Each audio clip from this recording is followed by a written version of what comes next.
Welcome back, guys, to the Dr. Mo Show. Today, I have the pleasure of hanging out with Robbie G, who has been in my world for a little over 6 months or so. Um, and we were just actually talking before the show about just healthcare landscape and coming from Canada. I mean, I grew up about what, half an hour, 45 minutes from where you are right now. So, Robbie, tell us a little bit about your background, what you do, why you're you.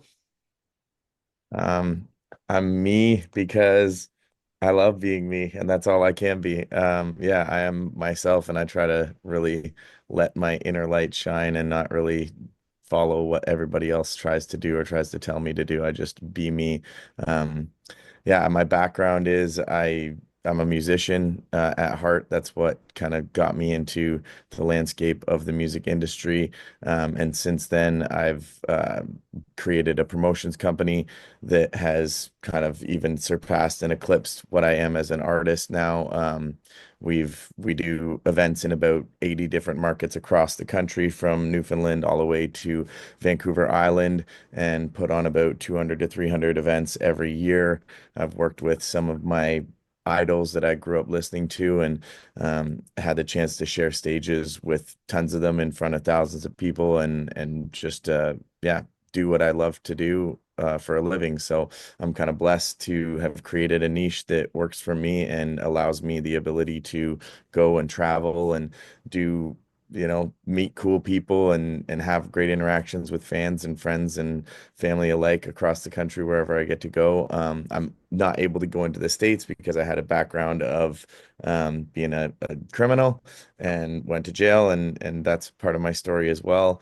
So yeah, I hopefully will get a chance to get down to where you are in Texas at some point. But right now, I'm just traversing across Canada multiple times, back and forth, and all around the zigzagging motions of this beautiful country. So I'm just wrapping up a short tour that I did here in Ontario, a tour that I do every year called the Give Back Tour, where we collect food and clothing donations for local shelters. So that was really fun. Just finishing that up last night was our last show, and yeah, I'm just in Guelph at my parents' place now, and then flying back home to Kelowna in a couple of days. So looking forward to being back there for the holidays. And yeah, that's a little short snippet of my life in a nutshell, and what I get to do with my time here on this beautiful planet. So that short snippet gives me a bit to unpack. Yeah. The first, right? Like that's a lot. But the first thing I want to ask is something you said, you created this beautiful life for yourself.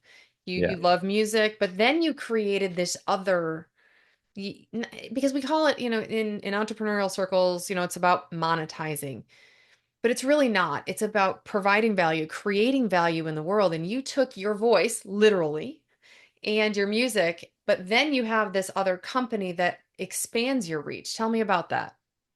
Yeah. I mean, it was born out of necessity, really. Uh, Early on in this industry, I kind of dealt with some shady promoters and trying to book gigs, and, traveling to other parts of the country and showing up and realizing like the show wasn't promoted properly. Promoters, sometimes taking door money and literally running away. Like we had that happen one time, like a promoter just like grabbed the door money and ran down the street. And like we were with a headlining artist that then now I had to come out of pocket to just like cover the expenses for. And I was like, why am I relying on these other people to put on these events when I have all the capabilities of doing this myself? And I wanted to provide a platform and an opportunity from friends of mine and other people, musicians in the industry, to be able to get on shows and have it run properly, make sure that, it's launched in a good time, make sure that people on the ground have tickets to sell, make sure that there's posters up, make sure that there's online ads that are targeting people in the right way, making sure that the headliner shows up. There's a lot of time where artists just wouldn't even show up because they weren't getting paid, or something was happening sketchy in the back end, issues with them getting across the border, things like that. So I started just working with reputable agents and, venue owners that had good ethics, and just kept on building this platform and this, you know, machine basically that kind of just blew up out of nowhere. And I just figured out how to do it in my small niche market like here in Guelph and in Ontario, and then I realized there was a ton of smaller sister cities all around, like London and Hamilton and Barrie and North Bay and Sault Ste. Marie and Belleville and Sarnia and all these smaller pockets that were like places and hubs that there were people and they weren't getting serviced like shows and good entertainment. So I started booking a lot of these bigger artists that wouldn't come to these smaller markets and giving them a stage and then getting the local artists involved in the shows and creating this kind of scene really where there wasn't scenes before. Like in my city here, specifically in Guelph, there was like maybe two hip hop shows a year that would happen. The venues would put on the shows. They wouldn't put local acts on the bill at all. They didn't care about local acts. And I just said, why do I want to work with this person who doesn't really care about me? Let me just do this on my own, and then I'll bring all my homies on board and spread this to other places across the country. And it just kind of like ballooned. You just do this like semicircle that just keeps getting bigger and bigger and bigger and bigger and bigger, and then encapsulating this whole country, and getting the opportunity to book some of my, idols and people that I look up to.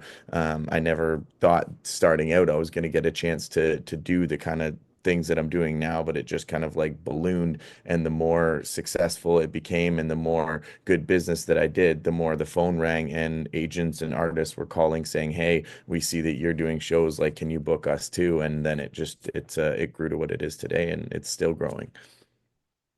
That's incredible. You started by solving your problem, Yeah. and a lot of what I did is the same. I solved my problem, and then, well, I didn't alone, right? It makes me sound like I did it all alone. It's totally not what happens in the real world. But you find a way to solve your problem, and then you think, huh, I don't want other people to make all these mistakes that I made for X number of years. And I, like you said, like all these, you'd show up, things wouldn't happen, didn't get paid. Um, Sort of the same thing, from my standpoint. But so here's a question. You are obviously meticulous, scrupulous, and ethical. I can hear it in your voice. I can I can hear this is why your phone rings because you have a very high ethical standard. You want things done the way they should be done to promote people, to bring out their best. But you mentioned in the past you have a history of crime and incarceration. Mhm. Tell me when that flipped for you. Well, I wouldn't say my ethics were in question when I was, incarcerated. It was a result of being a little bit too ahead of the curve. I sold marijuana, you know what I mean? And now it's legal across the country, Right. selling it everywhere, left, right, and center. You know Right. what I mean? I sold and a couple other substances as well. So you're But always really, it's just an entrepreneurial spirit. 100%. Before that, I used to sell strawberries in my neighborhood. You know what I mean? I'd go down Right. to the strawberry patch and pick strawberries and then walk around and have all these people buying quarts of strawberries that I was selling. I used to set up comic book stands on the corner and sell comic books and different books and stuff. Like I'm a salesman at heart. And I at one point even just before I got incarcerated, I was selling vacuums. I was like this rainbow company I worked for a bit and was like selling vacuums and then teaching other people how to sell vacuums because I was crushing it in sales. And yeah, I mean, I like the finding a product that people want and filling the gap between me getting that product and selling it to them and taking a piece of that sale. You know what I mean? So that's essentially what I've done with my company. And then even as an artist as well, like my merchandise is like a lot of what supports me and allows me to do what I do because I sell a lot of merchandise, hoodies and t-shirts and hats and toques and books and CDs and everything like that. And that was all born out of my want to sell products. So I started hustling, um, drugs. And then once I got incarcerated and I had my freedom taken away from me, which sucks, to be honest, like it's not a place that you want to be. And I never wanted to go back. So I made a strong commitment to myself that when I got out, I would do everything legit. And now when, I see cops on the road, my heart's not racing like crazy, and I'm not worried about going back there because I do everything legit and by the book now. And yeah, I make good money off of selling things that are legal to sell. So yeah, it wasn't like I guess I probably shouldn't have been doing it because it was illegal at the time to do it the way that I was doing it. But I was just young and ambitious, and I found the need in the market. There was a gap. People wanted it, and I could get it, and I could get really good stuff and make these people happy, and at the same time enjoy that myself. Um, so I did it. You know what I mean? It's not necessarily my ethics, I think, that were questionable in that sense, but I recognize the fact that I shouldn't be doing it and corrected my steps moving forward and finding ways to make money legitimate and never putting myself in a position where I was incarcerated again, particularly for the stress that it put on my loved ones around me. You know what I mean? You don't want to seeing my mom or my dad come to visit me while I'm in jail is not something I really want to ever do again. So uh, yeah, I was like, we got to make sure that moving forward we can make some money legit. And you're not the first person on the podcast that has been incarcerated, come out the other side, and does things differently. But the interesting thing from your standpoint is you're absolutely no different of a person. He actually had a bit of a different path, which I love listening to that as well.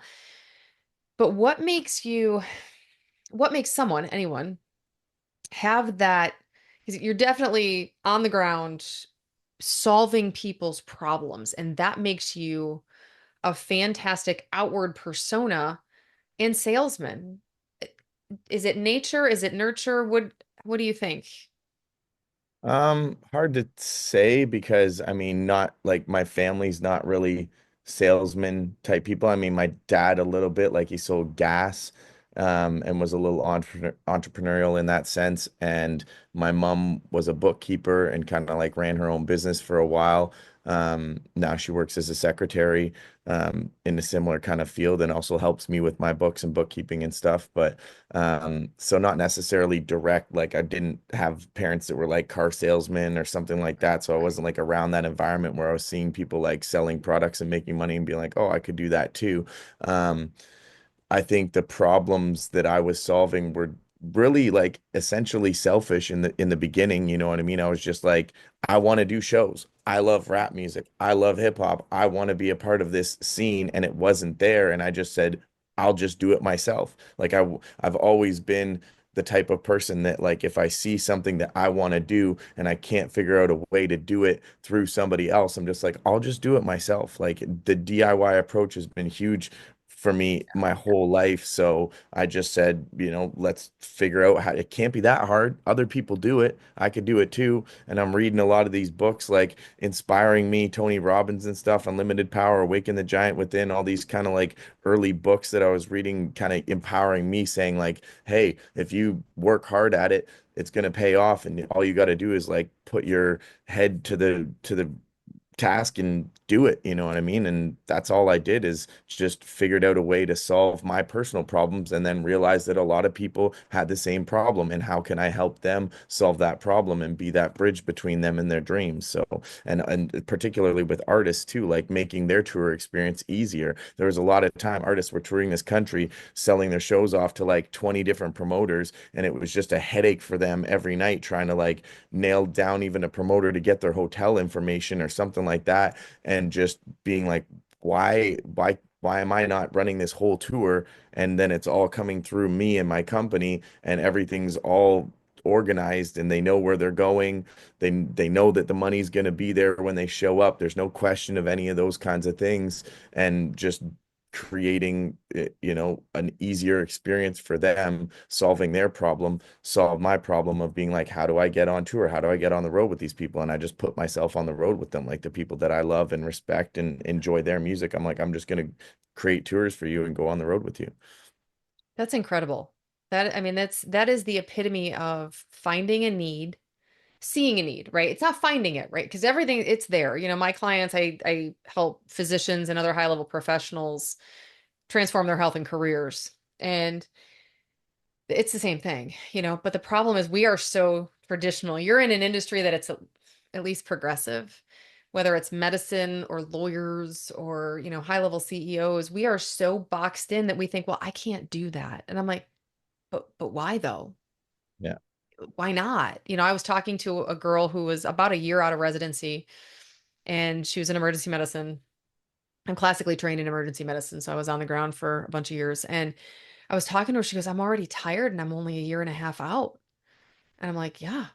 I said, you need something that feeds your soul that you don't spend 40 hours a week doing, that supplements your income so you can still stay on the ground part-time, use your education because we love it. We love it. You don't go through that hell, frankly, to get to the other side unless you like to do something, in anybody's profession.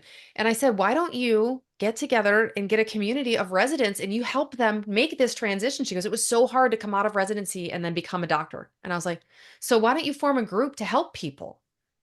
She's like, I could do that. I'm like, and you can charge them money.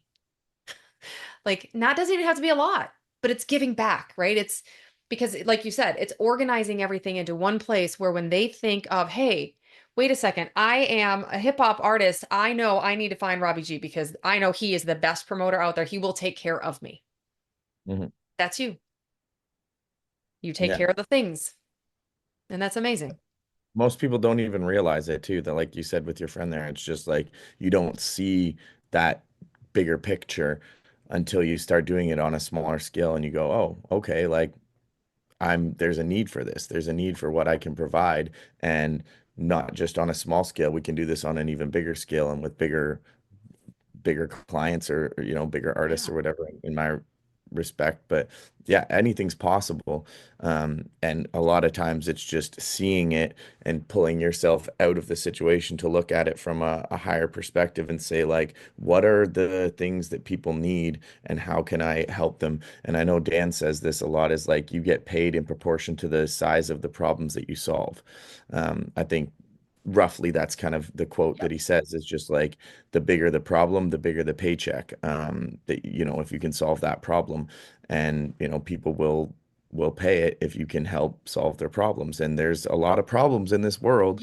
With health, particularly in the field that you deal with, there's people all the time that need help with that, and there's ways to find those people and to help them solving that problem and make their life better. At the end of the day, that's really what you're trying to do, is make people's lives easier and make them better and make the experience better for all the people involved. In my case, my number one person that I want to, make have a better experience is the fans. Ultimately, like, the fans are what dictate this whole thing. They're the ones that buy the tickets, that buy the merchandise, that stream the music, that support the artists. Without them, this whole thing falls apart. So how can we make that experience that much better for those fans? How can we make that experience unforgettable for them and make it smooth, make sure that the doors open on time, that they're not sitting outside freezing in the cold waiting an extra hour for the doors to just open on time, which should be a simple thing to have done. But so many times, even with hip hop, we get a bad rap for, like, oh, the artist goes on super late at night and da da da da da. We changed that model. We made it so that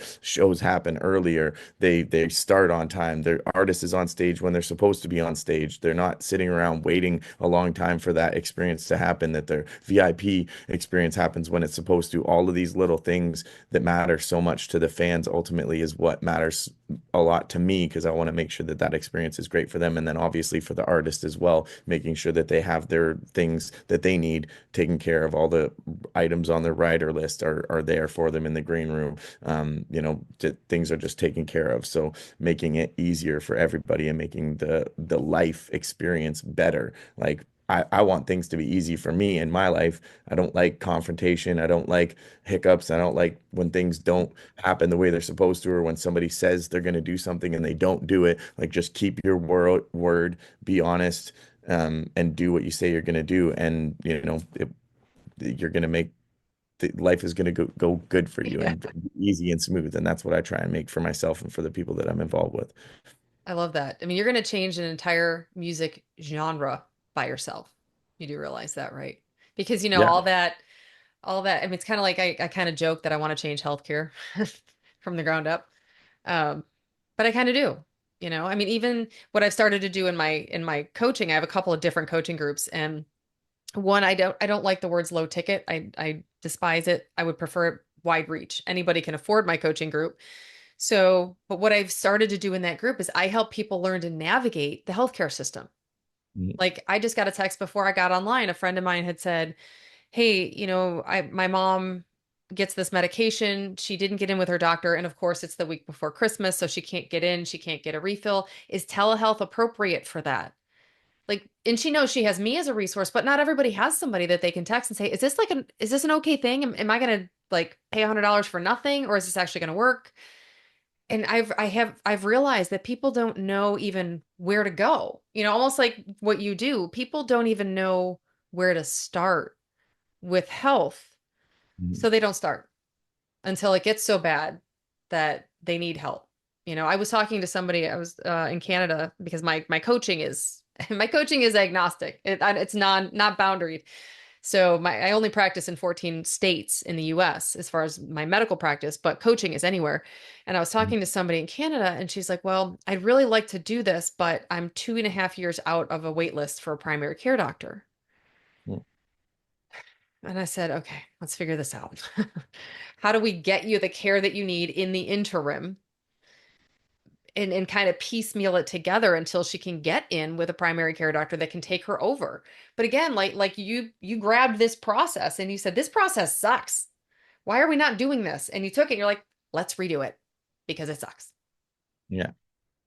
And it's creating a lot of roadblocks. I mean, I remember just calling venues early on in my career, and they were like, "Oh, hip hop? Yeah, we don't do that here. Like, there's fights that break out, people get shot, people get stabbed, all this kind of stuff." It had a really bad rap, and like I said, with like shows not happening on time and all that kind of stuff, and I had to do what I could to like convince the venue, like, no, this is a different kind of a show. This is like well organized. People show up and they're happy to be there. We have very, very low instances of like fights and violence and stuff like that. We create a safe space for people. We, reiterate that on the mic to tell people like, hey, have a good time. Don't do graffiti in the bathrooms and stuff because the venue will not allow us to do another show here. And we want to be able to keep shows happening here. And, your help helps us, helps the whole community and building that community vibe and just like totally flip the script and become a disruptor in this industry, like you said, to be somebody that's like, we see how it's being done, we can do it differently, and we can create relationships with the venues and with everybody and the fans to make this happen on a bigger scale. And the more that everybody pools in, the more that everybody's involved in the process of it, helps make this whole thing go the way that it should. And I've seen it go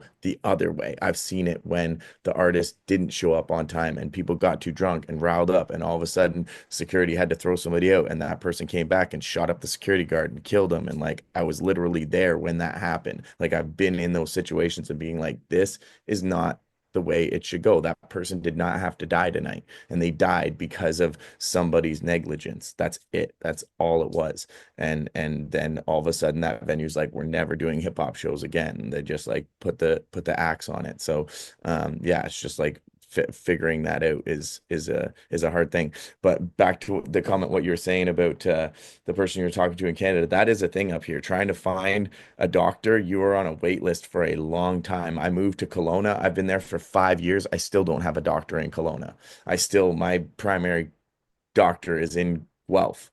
And she's been my doctor for the majority of my life. But like, trying to get a doctor is not an easy task in Canada, partly maybe because of the free healthcare system, free in a sense that like, yeah, okay, we don't have to pay, but like, I would pay to fast track me to get a friggin' doctor that's like close to my house where I live now. I'm blessed in the sense that I travel a lot. So if I have something that I need checked up on, or I need to like visit my doctor here in Ontario, I fly back pretty frequently or do tours, so I can always schedule a day on one of my off days to pop in and see her. But yeah, I haven't seen a doctor in a while because it's just like, one, I don't really need to. I'm fairly healthy and I take care of my health. So that's important. I try to eat well and exercise and like do a lot of things that make sure that I maintain good health. And I've seen other people go the complete opposite direction, and gives me the inspiration to try and stay on track with that.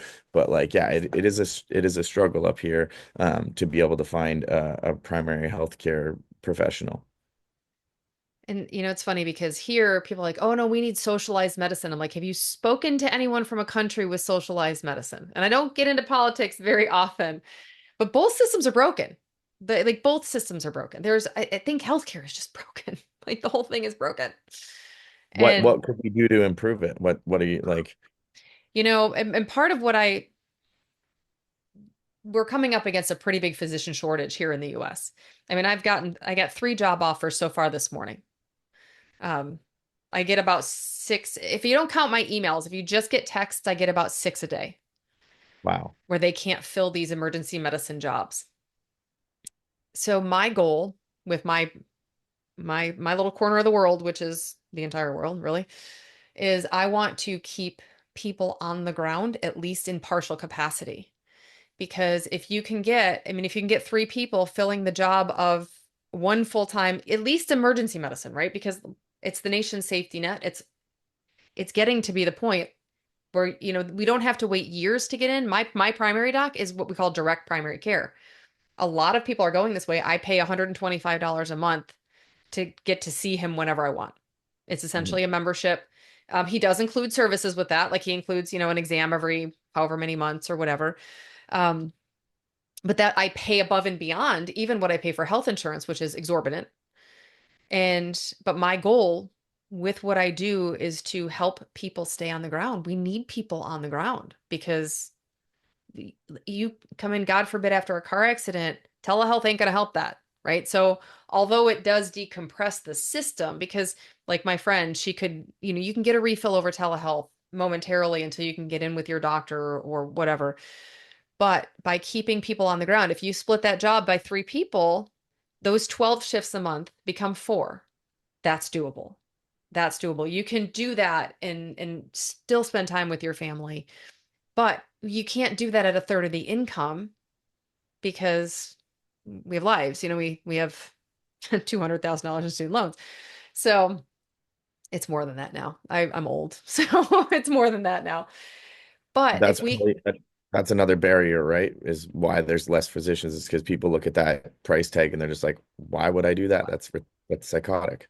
Yeah, right? Like, and then you get out and you do primary care and you make, $100,000 a year and you're like, I can't even pay my student loans. Like I can't, because again, especially if you go into private practice, that's why that's why venture capital, that's why corporations are what they are. That's why things are happening the way they are. They're getting bought up by people that can pay for it, which is venture capital. And then they run the way the medical care works. So but again, that's why I loved emergency medicine. I loved every minute of my career that, somebody got hurt and I was there to help them. When they came through the door, despite the Discover Card commercials, if you ever saw them, we did not ask for a credit card on the way through the door. Well, somebody asked, but if you didn't have it, we didn't care. You know what? Like we took care of you and that was it. So I loved that part. But literally, especially with the pandemic, people were just, it was scary. It was really scary. I mean, we were afraid we were going to die, frankly, or bring it home to our kids and kill our kids. That was even better. That's sarcasm. So it was a rough time. But a lot of moms and if you look at the stats, I don't know the numbers exactly, but moms had to homeschool their kids during the pandemic while working full time on the ground as physicians. And we couldn't do it. So they quit. They quit medicine altogether. And I'm like, but then we lose good doctors. And imagine if we could keep them on the ground a third of the time. They only work 1 or 2 days a week still and do something else that feeds their soul, whatever that is, whatever their skills plus their passions together can give to the world, supplement their income. Then they go back to work and they're excited to go to work. They're not exhausted. They're not crispy from burnout and they're happy to take care of their patients. That's to me, that saves healthcare. I don't think we can save it with legislation. I have very little hope there. I'm sorry, is what it is. But I think if we keep providers providing, truly providing healthcare, that could save the profession. Mhm. That's what I think.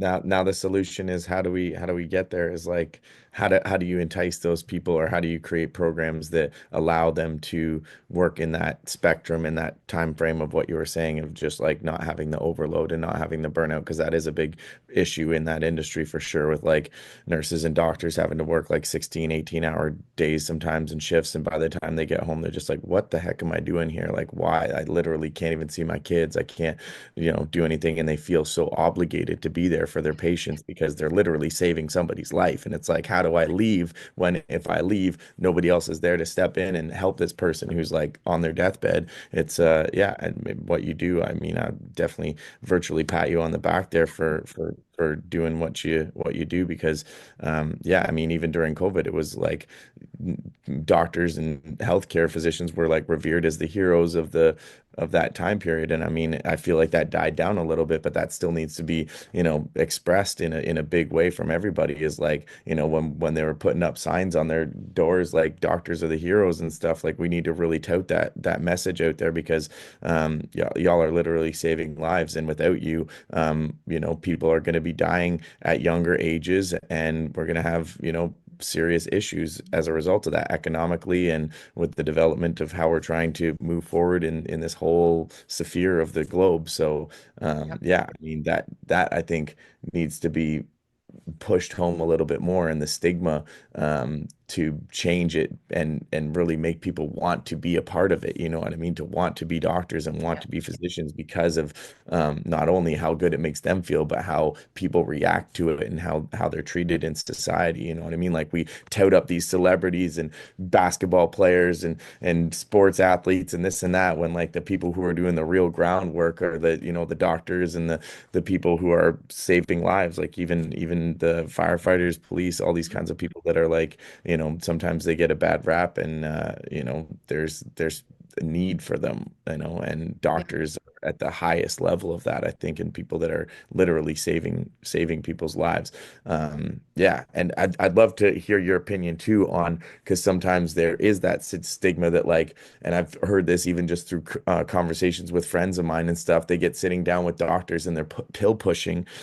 Mhm. They're like getting paid by different pharmaceutical companies, and I have a big issue with like big pharma as a whole and like how there's a lot of drugs out there that the doctor prescribes over the counter, and all of a sudden that person who's struggling is now struggling even more because they're addicted to this pill that then leads to addictions of other sorts and stuff.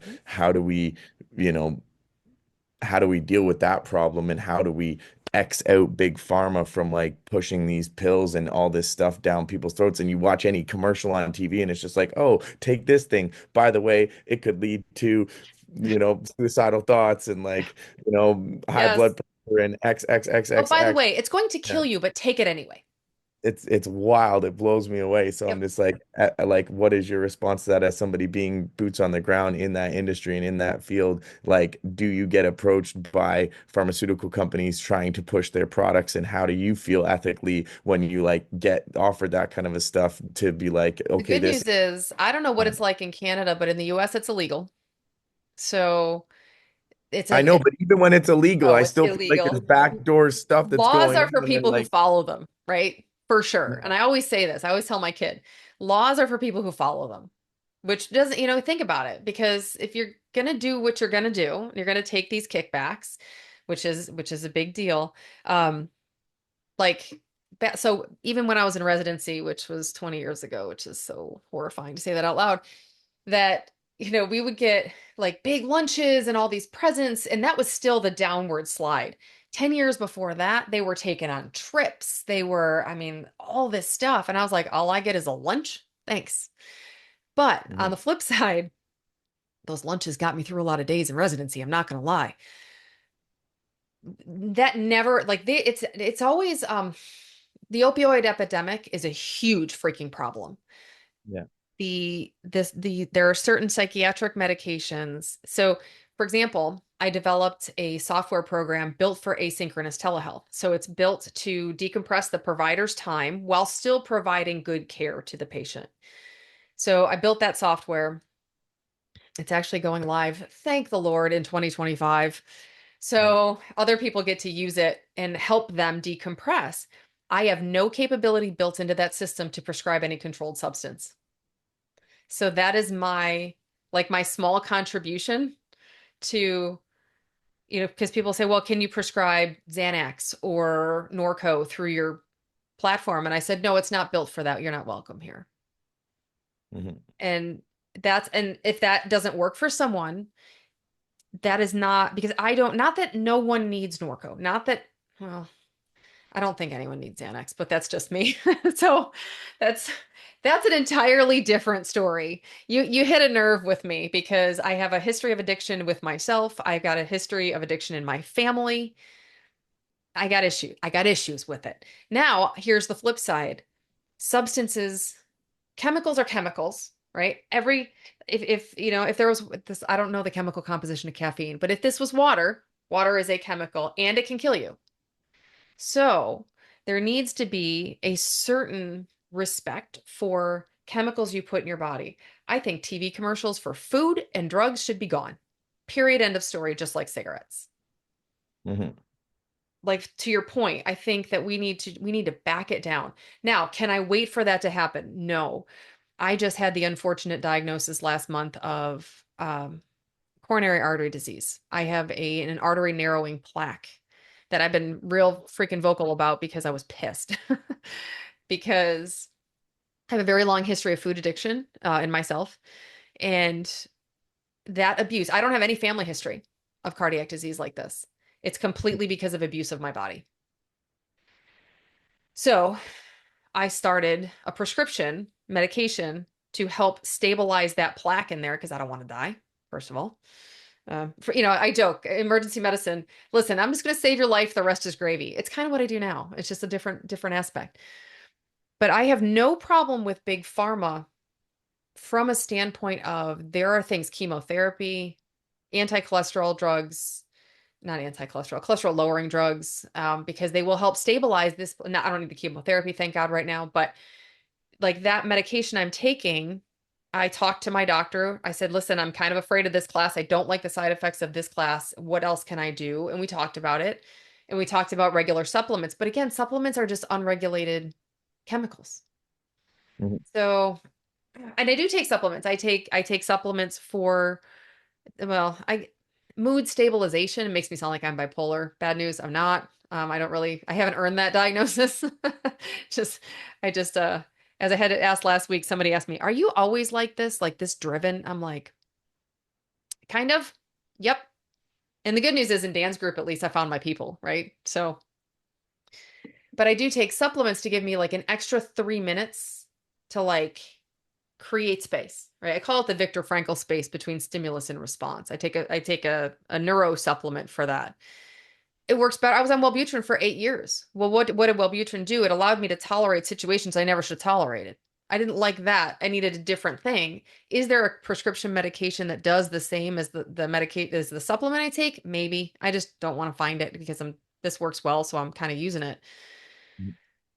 So I don't know. Like I sit on the fence. I do prescribe a lot of prescription medications. Am I in bed with Big Pharma? Unfortunately not. I'm a lot poorer than that. So I joke because I'm not. I don't have time. Like, the drug rep for a drug that I used to prescribe quite often. Oh, I want to take you to lunch. And I'm like, no, sorry. And not even because I didn't want to take that from him.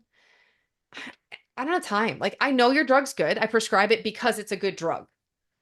I, Hmm. I, I don't care to meet you, love you, but whatever. Thanks. Thanks for being a rep in the area. Like, I don't get it. You know what I mean? Like, prove it with a good drug, give me a good product that doesn't have side effects, and I'll prescribe it. Or that has risk benefit side effects, and I'll prescribe it. That's all. It's pretty straightforward for me. Okay.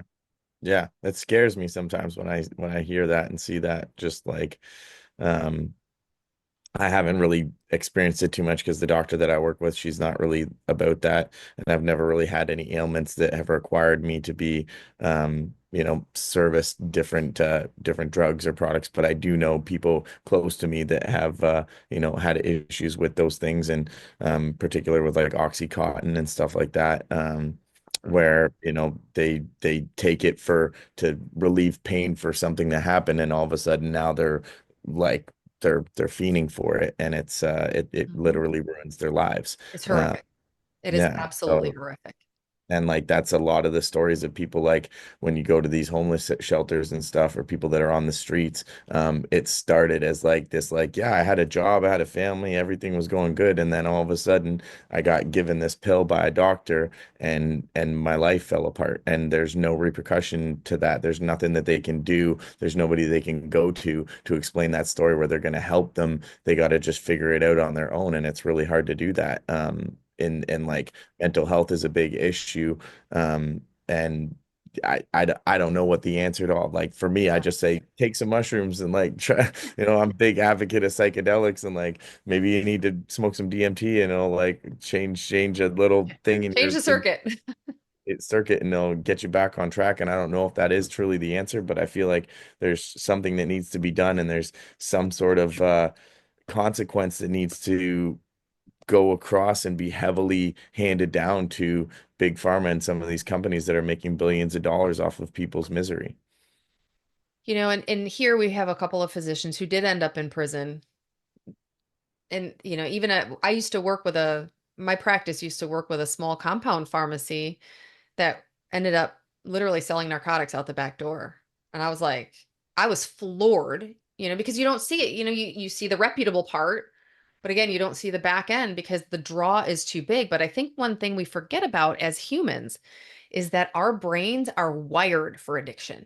Right. So, and I heard a lecture a long, long time ago, well after medical school, by a psychiatrist that an addiction is just a reward cycle gone awry. So once it tips over that point, you can never get that circuit back. Like you're never going to get it back. You will never bring that back to pre-addicted neural pathways. So once you are addicted to whatever it is, gambling, porn, food, opiates, cigarettes, don't care, you can never bring it back to where you used to be. It becomes a chronic condition you have to manage. But the problem is if you have who doesn't have mental health issues? I'm sorry. Like I think we're all primed for them. You can't do it on your own, but you don't know where to go. I mean, if you're in a homeless shelter, you don't know where to go. All you know is withdrawal sucks so freaking bad, and some withdrawals can kill you. Alcohol withdrawal can kill you. Narcotic withdrawal won't. You just wish it will. Mm. So it can kill you. So what do you do for that? You don't. People just die of alcoholism all day, every day. Oh, that's right. We have beer commercials. That's fantastic. That's great because it's socially acceptable Yeah.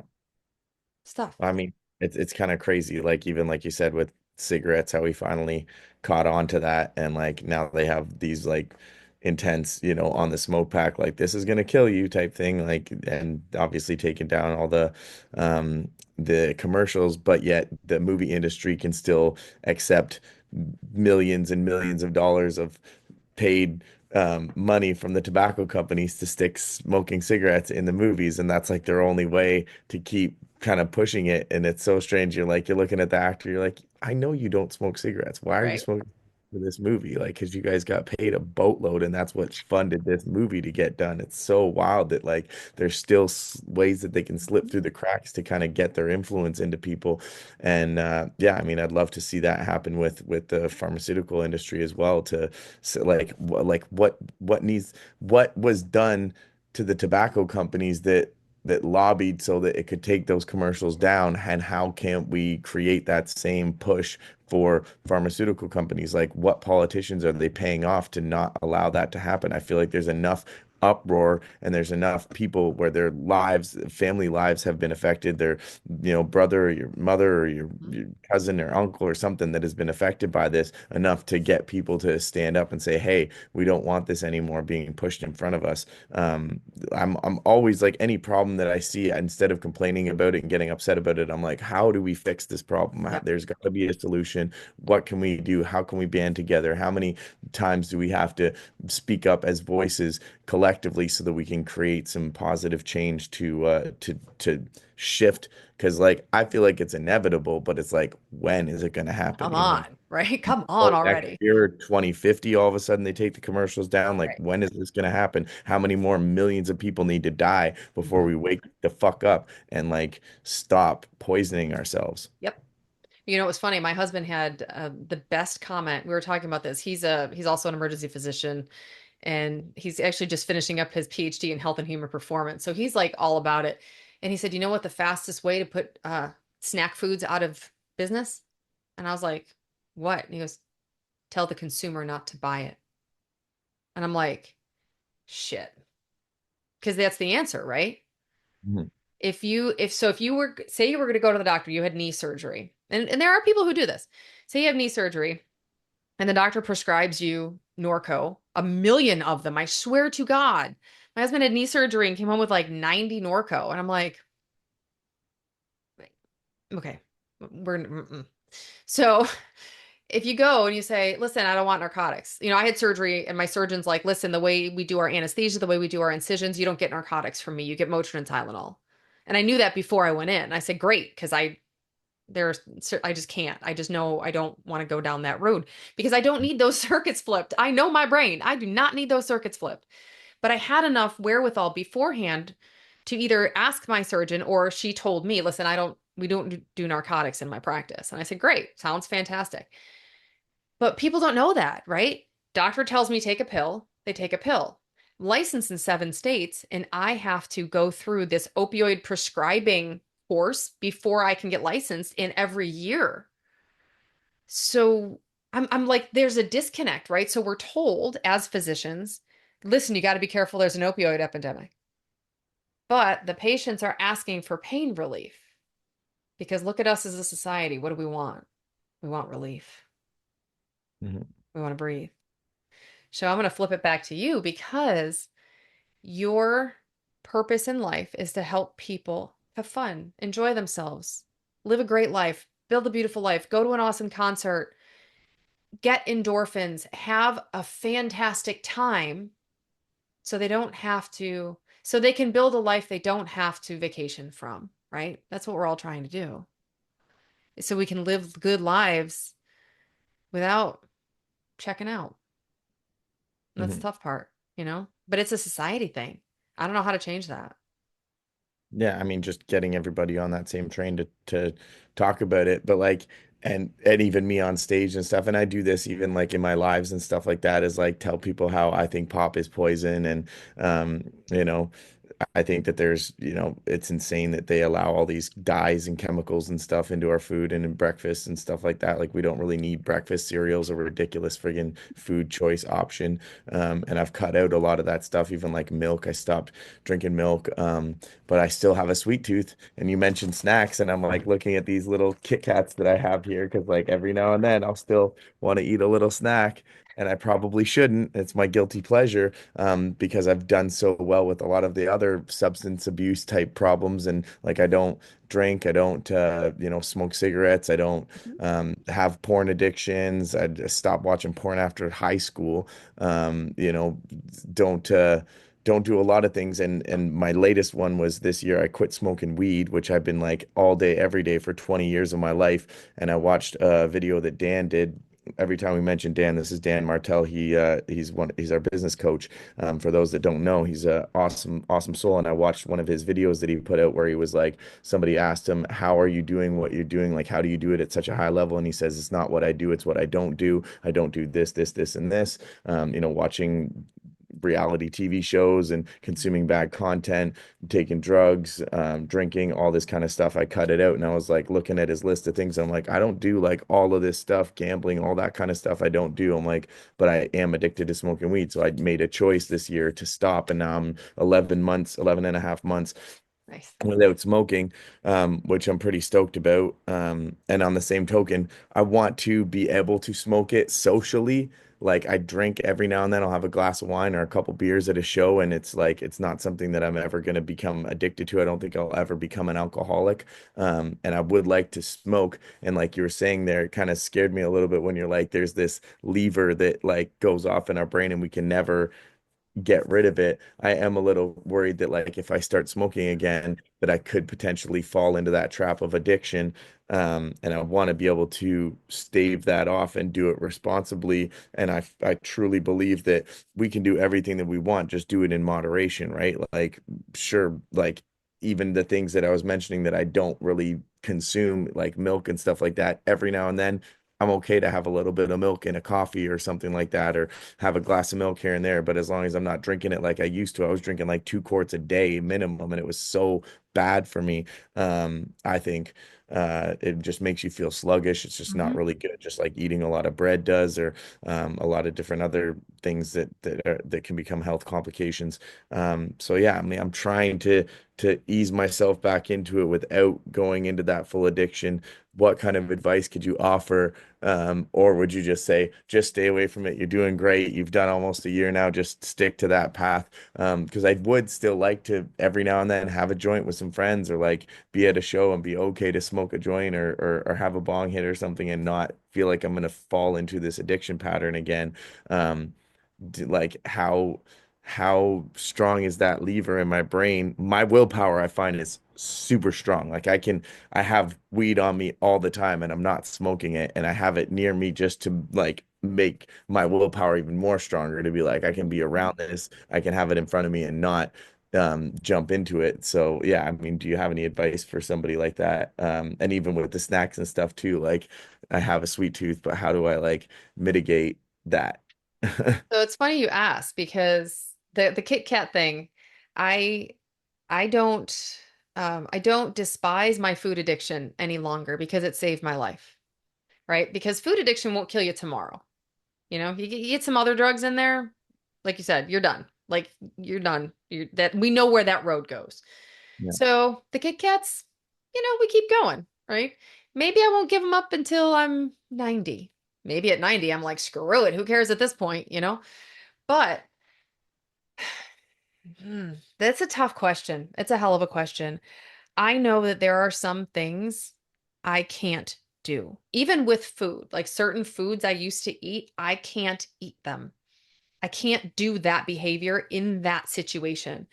And for me, it's a situational, it's always a combo, right? So, but that's how I know. And people in my circles, I have a couple of really good mentors in the food addiction space, and a lot of them are cross addicted, right? So a lot of them are recovering alcoholics or recovering drug addicts. And one of them, who I respect greatly, she says, step up to the bar, see what happens. And I'm like, that scares me. Because so in your case, that would be try it, see what happens. Mhm. But know that you run the risk of, I have a very good friend who is a recovering alcoholic, and she says, if somebody says, hey, you want a glass of wine? And she's like, you don't have enough. Because she knows that one, the problem is, so your willpower is very strong. So on the science aspect, your willpower is very strong. I went through medical school, residency, married at the time, lived through that, all this other crap. My willpower, I've done 7 Ironmans successfully.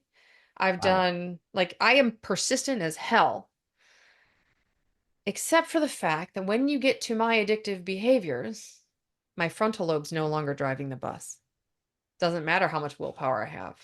Because the moment I take my first compulsive bite, my frontal lobe's out. Out to lunch. We lost, literally out to lunch.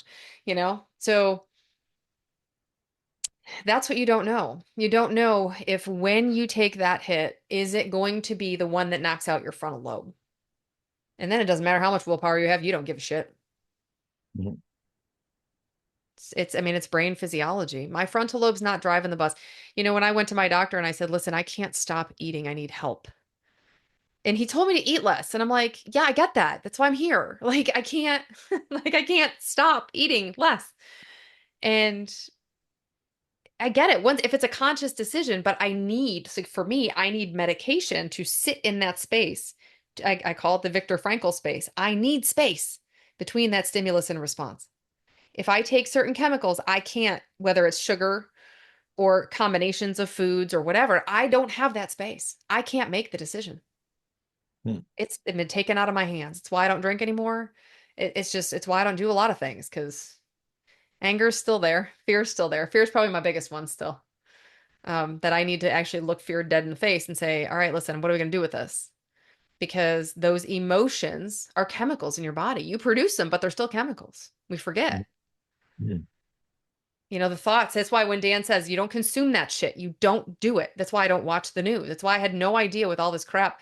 I knew part of what was happening in our healthcare system right now, but I didn't know this other backlash.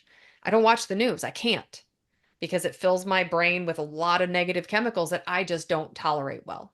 So I cut it Mhm. out. I don't know. It's all about what do you want to open the door to? Yeah. Is it better to have that on the outside of the door and know where it is? Or are you going to let it in and see what happens? I want to let it in a little bit, Of you know course what I you mean? do. I, Your brain's I like, let it in. yeah, Let it in. We want but it back. I don't want to fall into where I was before. And Are I you willing feel to wake like up 3 years from now, having lost your business, having lost all your progress? That's the question to ask. um I mean, no, but that's the thing is I truly feel like I can do things in moderation. I don't ever want to feel like I'm being controlled by my brain. Um, that I You have are. like You a can't get higher, past that. You can't get past that, right? You want to live in your frontal lobe. We all do. But what keeps yes. your heart beating? Uh, Brainstem. okay, yeah. Yeah, I It's don't running know. the show. It is running the show. No matter Yeah, how, oh shit, what did Dan say? Because I had asked him about this on because you go to his Monday coaching lives too. You're there quite often. And I yeah. had asked him, I'm still having trouble being consistent with food. And like, I know the dangers, right? This brain has so much fucking knowledge in there. I know the dangers. I know it. I still couldn't control it. And he Mhm, said, it's a lot easier to control that dragon when it's just spitting a little smoke rather than this big fire breathing thing. You got to get you have to control it ASAP. You mhm. have your dragon in a cage. It's in a cage. You know exactly where it is. You want to let it out? It might come out and breathe fire. You don't know. You don't know if it's going to be a little smoke or if it's this big ass fire breathing dragon. You have no idea. That's the Yeah, tough part. yeah, I guess. I don't know. I'm like hearing your advice and I'm like, I don't want to hear it. I know, right? I don't want to I hear it ask a either. question. I Believe ask me, a I still got question. shit to change. I don't want to hear it. Yeah. Yeah. But this I'm just advice is more for it's as much for me as it is for you. I've got yeah. to get the last things under control because I want to be the one at the top of my game. Hmm. I want to be at the top of a lot of games. And I can't be doing the things that I still do at times, whether it's the Kit Kat. For me, it's food. Food and emotions are my two biggies, for me. Of course, food's my solution. It's not my problem. What on the emotion side, like Oh, I'm codependent by trade. So I have a lot of fear. I literally live my life in fear of what could happen if I let myself go there. I can't let myself go there, right? Just listen, it might happen. Just go. Just keep your head down, do your thing. Have a vision that's bigger than the fear. Again, that's learning to shift. It's learning to do, you know, we think we're in a safe space, but we're not. So again, when that fear gets big, where do I go? Joy. I can't any emotion I eat. Doesn't matter. I got these grooves. I got these neural grooves in my brain. They are long, long, long ago that they're there and they're never going away. I will never not reach for food because it exists. And I've had to accept that. so did you like what did you do to, help that? Did you just take out the food in your house and make it so that there wasn't much there and you just had enough for each day and then, shop for the week I and that's I it? wish I could. I have other humans I live with though. Yeah. So I have to create that space. I have medication that helps me do it. I went used to go to therapy, but I used to binge after every therapy session, so I stopped that. I Huh. thought this probably isn't my best idea. It was expensive and I binged after, so that wasn't good. Um, but really what I do now is I accept the fact that I'm not perfect. I try to improve every day. Because food's difficult, right? I'm a volume addict by trade, and the only way I can eat a lot of volume is if I eat a lot of refined foods. So I've got a plan. Did I plan this weekend? Nope. You know what that meant? My diet was crap. Woke up today thinking, oh, like you said, I'm sluggish. I don't feel good. I'm just not at my peak. I thought, how many more times are you going to do this? I said, well, one more at least. That was yesterday because I know, but again, I'm grateful it's food because it doesn't kill me today. I have another chance to improve tomorrow. So it's a lot of Mhm. self-forgiveness, understanding that the boundaries shift. As my I have a 12-step sponsor, and she says, the road narrows. It's okay. It'll get more narrow. You'll give up more things. You'll just keep pushing them off. And that's okay. It's not what you're doing today. And if I do step up to the bar, as my friend says, I have to accept the fact that if I step up, I might not be able to step away for 6 more months and I might put my 50 pounds back on. Who knows? I have to Mhm. understand that that's a risk I'm taking. Yeah. Do I want to die of a heart attack? Not really. But if I go down that road, that cardiac lesion will get worse, not better. And that's a choice I make. Okay. Yeah, well, I mean, how can we do this and spread that message for the rest of the world? Because I feel like, and even in America, Canada too, but like the obesity rate is like rising like it never has Yep. before. People are overeating and binge eating and eating things that they shouldn't eat, and it's putting a big stress on the healthcare system and making it, harder for everybody else. Like somebody's in the hospital now because they ate too much, and that's taking away space on a bed from somebody who just Mhm. like got in an accident Correct. and need some help that they didn't really physically inflict upon themselves. There's so many people just like in self-destruction mode.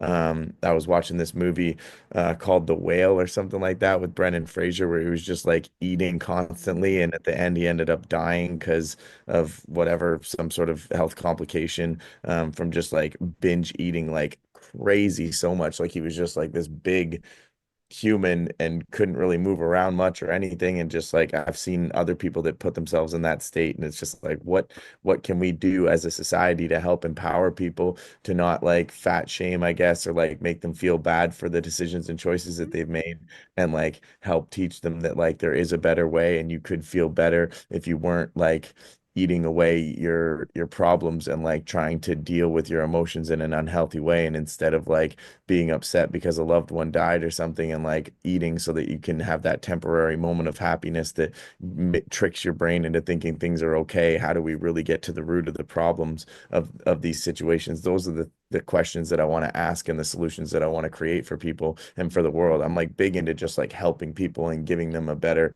path to go down, and what can we do and what can I do to help support people that are struggling in that way and help to um, give them solutions to live a healthy lifestyle. I mean, I can do what I can, like doing my videos every day of me in the gym, and I'm about to head to the gym as soon as we finish this podcast, is like I'm sticking to my workout regimen and I'm trying to eat healthy. Not trying, I am eating healthy. I'm really working on my ability to share that story with other people and inspire them to do the same. But what other things could I be doing to help people who are struggling? I'm going to quote Dan on this one. Be a lighthouse, not a tugboat. That's all we can do. It's all we can do. We can stand and we can continue to have the best habits we can have, right? Which aren't perfect. Mine, admittedly, are not. No one's going to be perfect. But I agree with what you said on giving people a safe space to improve. One of the things like my coaching group is called Fat Loss Foundations. I don't get you in there. I get you in there to lose fat because I can do that. That part's relatively easy. But then what we do is we set these big goals that make you want to live this life that you've created. So much like you said, you create in the very beginning, you created the podcast. I think this is a really good spot to end because I want people to understand like you created this life. You created your life with huge goals. If we set these goals, if we have the balls to show up, mine are internal, it's okay, if we if we have the balls to show up and set these big goals, and maybe they're not that big, right? But they're goals outside of where we are. We have something to work for. We have something to we want to build. You want to build this that what it doesn't matter. It doesn't matter if somebody is homeless and wants to live in a house, live in an apartment that has a door that locks. That's a big ass goal for some people. And I Mhm. think encouraging them to have a safe space where they don't feel shamed because they're homeless. They don't feel shamed because they have an extra 150 pounds. You are where you are today. And then once we move forward and we grow. And you grow every day. And we're a safe space for them to grow. That to me is a world that actually changes. Mhm. That's beautiful. Awesome. Yeah, I love that. That's definitely going to stick in my head. Be a lighthouse, not a tugboat. You can't, lead a horse to water or whatever that thing Yeah. is, or like you You're more basically. likely to drown the horse than the horse actually drinks. Trust me. I have tried to drag people kicking and screaming. I've given them coaching. I've done all the thing, and Dan actually just had a video. Oh shoot, I think it was in his fitness call last week, maybe. Because somebody said, I want to buy my dad or someone relative your fitness program. And he said, you can't pay for coaching for people. Can't do it because they won't do it. And I know this. I've tried to give away. I had a very high ticket program where I literally did stuff with you and I built these practices out for people if they wanted it. And I wanted to give it away and I couldn't because people couldn't, they just couldn't buy in. So now I do things a little differently, right? Again, instead of trying to pull them up, I support them from the bottom and then I stand with them and then we do things together. So, all right, Robbie, Beautiful. tell people how they can find you. My website, robbieghip.com, ROBBIEG hip-hop.com is a one-stop shop. You can get merchandise. And I wrote a book called Rapper's Guide to Enlightened Mind. I always like to share that, something a little bit different than what most artists are doing. So I'm working on my second book now as well. You can find that online. And yeah, that'll have the links to my Instagram, Spotify, Facebook, all those different things, whatever way you listen to music, check it out. I got lots of videos on YouTube and whatnot. So just search my name on YouTube if you want to check out some music and vibe with what I got going. I am starting a coaching program in 2025 to help artists kind of figure out the music industry and navigate this again as another tool that I can have to kind of help empower artists to get better at figuring this whole thing out because there's not really a lot of people that are sharing the inside access on some of the stuff that is really quintessential to their success. So that's a program I'm working on launching as well. And yeah, that's how you can Perfect. find me. Awesome. Thank you so much for your time. For the listeners, go follow Robbie G. He is the real deal. He has made such progress. You're just amazing. I love when you pop on the calls on Dan's calls. So I love seeing your face and it's been a great chat. Thank you so much. Thank you so much. Thanks for your time. Thanks for your energy and your spirit and all your advice. Appreciate it. Always take care. Okay. Bye. Bye.